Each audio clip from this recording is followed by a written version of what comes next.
yanjye nitwa Nshimiyimana Fabrice, navutse ku itariki 28 z'ukwa cumi 2003, navukiye mu ntara y'Amajyepfo mu karere ka Kamonyi, umurenge wa Runda, akagari ka Kabusanza.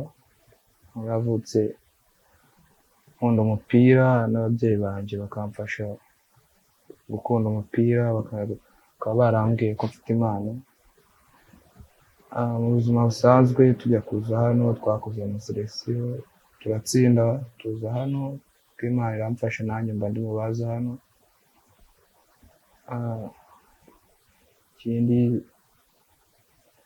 nkaba ndi umukinnyi wifuza kuzaba umuprofesiyoneri ku rwego ruri hejuru, rutari urwo gukina mu Rwanda, nzajya nko gukina nko ku rwego rwo gukina i Burayi. Nkaba mfite inzozi zo kuzafasha u Rwanda kugera kure hashoboka mu mikino nyafurika n'igikombe cy'isi. Umudo wanjye David Alaba, kandi nkaba mfite n'inzozi zo kuzakina ku rwego ariho nkazaba umukinnyi mwiza. Murakoze.